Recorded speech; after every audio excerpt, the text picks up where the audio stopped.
Submersible পাম্পের pipe বসাতে গিয়ে শেরপুরে সন্ধান মিলেছে প্রাকৃতিক গ্যাসের, আর সেই গ্যাসেই দিব্যি চলছে রান্নাবান্নার কাজ। নালিতাবাই উপজেলার গাছগড়া গ্রামের কৃষক নূর মোহাম্মদের বাড়িতে এখন উপচে পড়া কৌতূহল আর চাপা উত্তেজনা। মাটির গভীর থেকে বেরিয়ে আসা অনলে ভাত ডাল রান্না করে খাচ্ছেন বাড়ির লোকজন। 2 সপ্তাহ আগে কৃষক নূর মোহাম্মদ তার বাড়িতে পানীয় জলের সংকট মেটাতে একটি সাবমার্সিবল পাম্প বসানোর সিদ্ধান্ত নেন। মিস্ত্রিরা এসে প্রথমবার বোরিংয়ের কাজ শুরু করেন। প্রায় 40 ফুট গভীরে যাওয়ার পরই বিপত্তি দেখা দেয়। মাটির নিচ থেকে প্রচণ্ড চাপে বোরিংয়ের পাইপ বারবার উপরের দিকে উঠে আসতে থাকে এবং পাইপের মুখ দিয়ে ফিনকি দিয়ে পানি বের হতে শুরু করে। অস্বাভাবিক এই চাপে মিস্ত্রিরা প্রথম দফার চেষ্টা ব্যর্থ হয়ে স্থান পরিবর্তন করেন। প্রথম স্থান থেকে প্রায় 20 ফুট দূরে দ্বিতীয়বার বোরিং শুরু করা হয়, কিন্তু সেখানেও একই ঘটনা। পাইপ গভীরে যেতেই প্রচণ্ড চাপ সৃষ্টি হয়, যা বোরিংয়ের কাজকে অসম্ভব করে তোলে। পরপর 2 বার ব্যর্থ হয়ে মিস্ত্রিরা আরও 20 ফুট দূরে তৃতীয়বারের মতো ভাগ্য পরীক্ষার সিদ্ধান্ত নেন। এবার চাপটা ছিল আরও স্পষ্ট। পাইপ বসানোর সময় মাটির নিচ থেকে বুদবুদ শব্দে গ্যাস বের হওয়ার বিষয়টি স্পষ্ট বোঝা যায়। গ্যাসের প্রচণ্ড চাপে পাইপ উপরে উঠে আসতে চায় এবং পানি ছিটকে পড়তে থাকে। কৌতূহলী কেউ একজন দিয়াশলাইয়ের কাঠি দিতেই সেখানে শিখার সংযোগ ঘটে। তখনই সবাই নিশ্চিত হন এটি প্রাকৃতিক গ্যাস।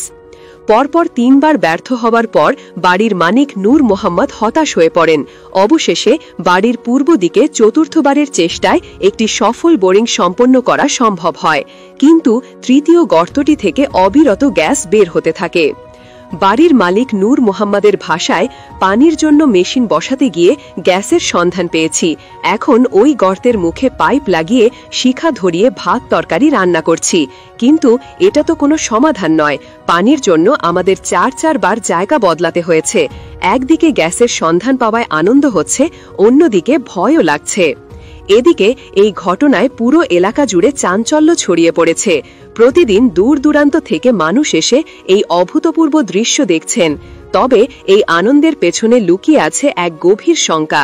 প্রায় 10 থেকে 12 দিন ধরে গ্যাস বের হলেও বিষয়টি খতিয়ে দেখতে প্রশাসনের পক্ষ থেকে কোনো উদ্যোগ নেওয়া হয়নি বলে অভিযোগ করেছেন স্থানীয়রা। উপজেলার রূপনারায়ণকুড়া ইউনিয়নের যুবদলের সভাপতি সোহেল রানা বলেন, পশ্চিম গাছগড়া গ্রামে যে গ্যাসের মজুদ পাওয়া গেছে তা নিয়ে কোনো সন্দেহ নেই, কিন্তু এর পরিমাণ কতটুকু বা এটি কতটা নিরাপদ তা পরীক্ষা করার জন্য সরকারি কোনো দল এখনো আসেনি। আমরা চাই কর্তৃপক্ষ দ্রুত এখানে জরিপ চালাক। একই অভিযোগ করেন স্থানীয় ইউপি সদস্য হজরত আলী। তিনি বলেন, এর আগেও এই এলাকায় বোরিং করতে গিয়ে গ্যাসের অস্তিত্ব পাওয়া গিয়েছিল।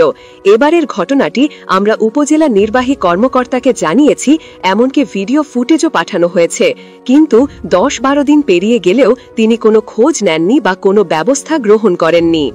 এলাকাবাসীর অভিযোগের তীর যখন প্রশাসনের দিকে, তখন জনস্বাস্থ্য প্রকৌশলী মোহাম্মদ আশরাফুজ্জামান জানালেন ভিন্ন কথা। তিনি বলেন, প্রাকৃতিক গ্যাসের মজুদের বিষয়টি পেট্রোবাংলা দেখাশোনা করে, তবে এভাবে উন্মুক্ত স্থানে মাটির নিচের গ্যাসে অনল জ্বালানো অত্যন্ত ঝুঁকিপূর্ণ। যে কোনো মুহূর্তে বড় ধরনের দুর্ঘটনা ঘটে যেতে পারে। একদিকে প্রকৃতির অফুরন্ত সম্পদের হাতছানি, অন্যদিকে দুর্ঘটনার আশঙ্কা। এই দুয়ের মাঝে দাঁড়িয়ে গাছগড়া গ্রামের মানুষ। তাদের প্রশ্ন, এই সম্ভাবনাময় প্রাকৃতিক সম্পদ কি কর্তৃপক্ষের অবহেলায় ঝুঁকির কারণ হয়েই থাকবে, নাকি এর সঠিক ব্যবস্থার মাধ্যমে উন্মোচিত হবে নতুন কোনো দিগন্ত?